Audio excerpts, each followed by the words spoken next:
Salut à tous, j'espère que vous allez bien. Dans cette nouvelle vidéo, on va continuer la leçon numéro 3, tableur, des modules numéro 2, les logiciels. Et j'utilise le logiciel d'application Microsoft Excel 2016. Et nous sommes arrivés à l'activité numéro 5, référence relative et absolue. Donc pour la référence relative, c'est la référence normale du souligne, c'est-à-dire le nom de colonne suivi du numéro de la ligne, par exemple A1. Alors, c'est une référence relative. Alors, pour la référence absolue, alors dans le cas où on utilise dans une formule des références relatives et ne donne pas un bon résultat. Et pour mieux comprendre la différence entre les deux, je vous invite à suivre cette activité. Alors, la première chose à faire, c'est lancer Microsoft Excel. Alors, soit en utilisant le bouton démarrer tous les programmes et chercher l'application Microsoft Excel, ou bien double-clic sur le raccourci qui existe sur votre bureau. Alors après, c'est saisir les données du tableau suivant. Alors je fais la saisie et je continue. Alors, après la saisie, je vais faire la mise en forme du tableau. Alors je monte un peu le zoom. Alors je sélectionne toutes les bordures. Alors, je mets gras pour le titre. La taille aussi, je montre la taille. La taux de change, là aussi, je mets en gras.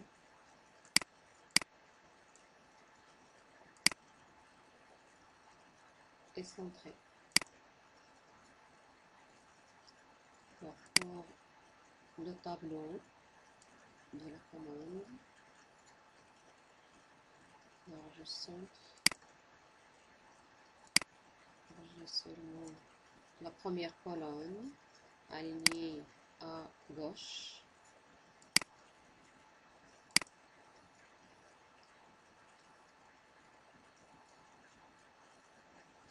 Je mets en gras la ligne du titre du tableau.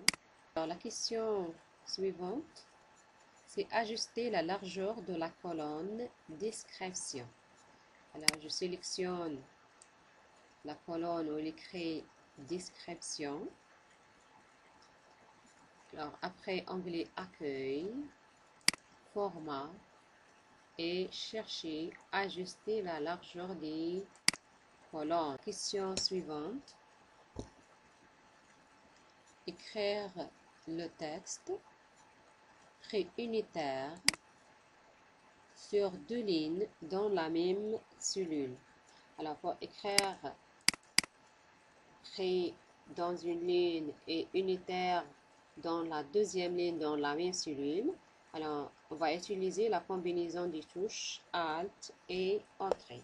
Alors en même temps, Alt et cliquez sur Entrée. Alors Alt, Entrée. Et total en dirham, c'est sur deux lignes, Alt, Entrée. La question suivante, c'est centrer verticalement les deux lignes, description et quantité. Alors, on doit sélectionner les deux lignes. Après, format de cellule. Alors, dans l'onglet alignement, il y a horizontal et vertical. Alors, on doit choisir vertical et cliquer sur choisir centré. Cliquer sur OK pour valider. Alors, la question suivante, c'est colorer la ligne du titre en rose. Alors, d'abord, erreur, je dois faire la saisie dans préunitaire, dans la colonne préunitaire, c'est pas dans la colonne totale en euros. Et coller. fais les vecteurs aussi. Alors, la question suivante. Alors, colorer la ligne du titre en rose. Alors, la ligne du titre, c'est de description jusqu'à total en DH, remplissage, et je cherche la couleur rose. Autre couleur. Et OK. Alors, après, colorer la colonne description en rouge foncé. Là, je sélectionne remplissage et rouge foncé. Dans la cellule D6, alors si on clique sur la cellule, son nom s'affiche dans la zone non, ou bien sa référence s'affiche dans la zone non. Alors, calculer le prêt total en euros. Alors, le prêt total en euros, on a la quantité, on a le prêt unitaire. Alors, le prêt total en euros, c'est la formule. Alors, une formule commence toujours par le symbole égal. Égal prêt unitaire, étoile, la quantité et entrée pour valider. Alors, après, il faut calculer les autres. Alors, c'est pas la peine de recalculer chaque ligne à part. Alors, on va utiliser le poignet de recopier, c'est-à-dire cliquer, glisser jusqu'à D11. Là, ici, il y a C7 B dans la barre de formule. Alors, C6 B6, C7 B7, C8 B8 jusqu'à C11 B11. Là, c'est-à-dire, il y a l'incrémentation des références des cellules de C6 B6 à C11 B11. La question suivante, c'est appliquer le format monétaire euro à 2 décimales aux données des colonnes préunitaires et total en euros. Alors, on doit sélectionner les cellules des deux colonnes préunitaires et total en euros. On va chercher le symbole monétaire euro. Et pour appliquer à 2 décimales, alors ici soit on ajoute des décimales ou bien on réduit les décimales. Alors, le symbole euro avec 2 décimales, c'est-à-dire 2 chiffres après la virgule. Appliquer le format monétaire DH à 2 décimales aux données de la colonne totale en DH, c'est-à-dire on va créer un format personnalisé. Alors, il faut sélectionner les cellules. Alors, soit accueil, format et format de cellule, ou bien bouton droit, format de cellule.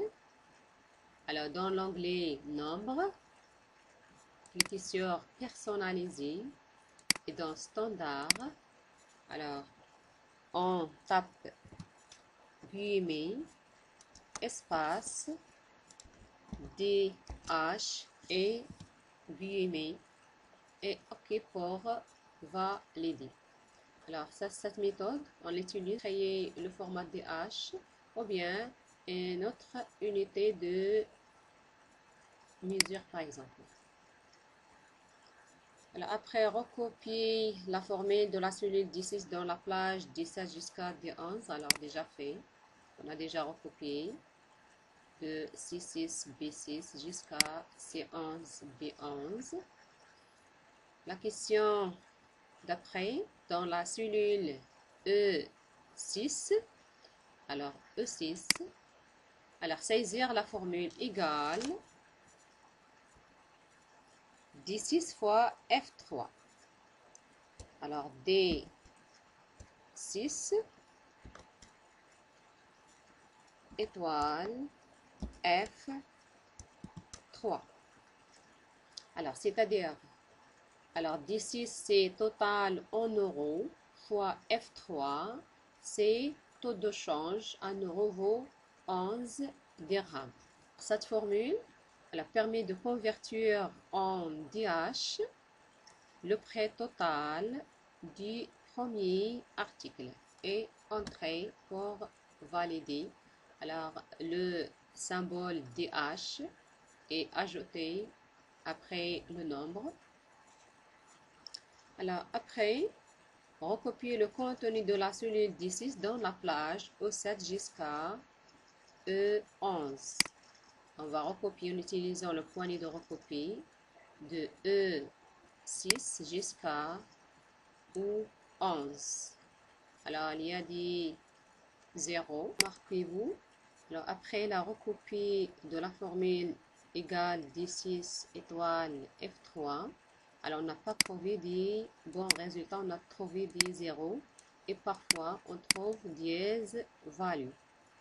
Alors, pourquoi? Alors, on va commencer à partir de la première cellule. Alors, égale D6 étoile F3. Alors, après, égale 17.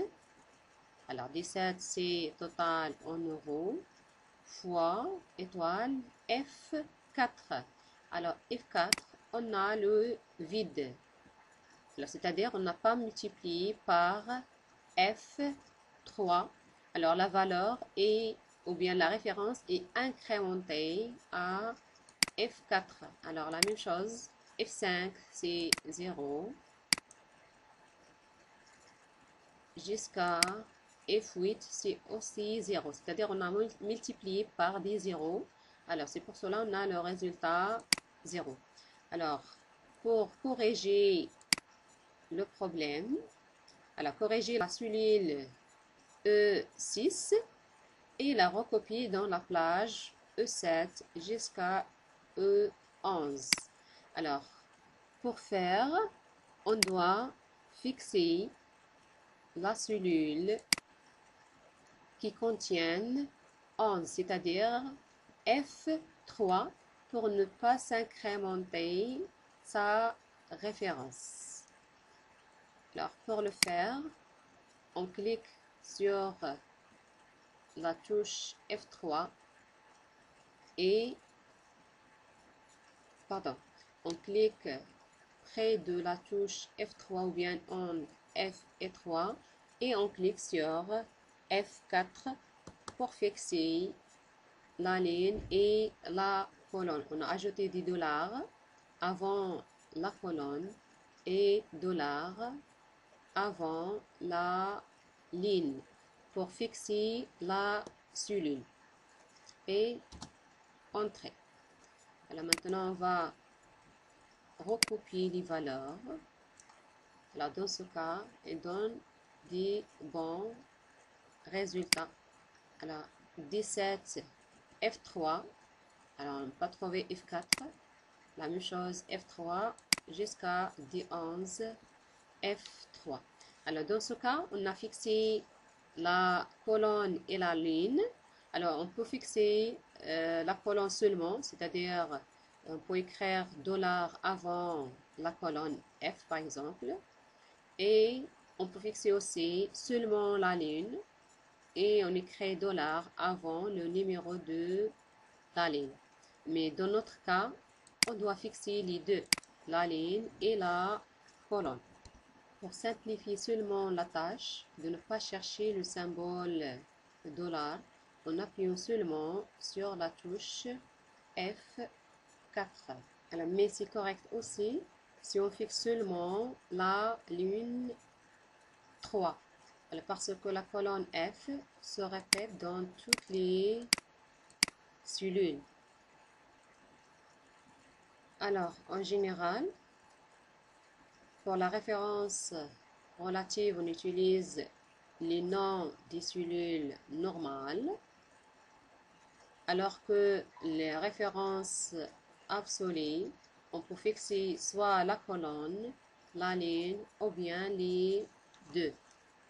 Alors la question suivante, c'est calculer le total en DH dans la cellule E12.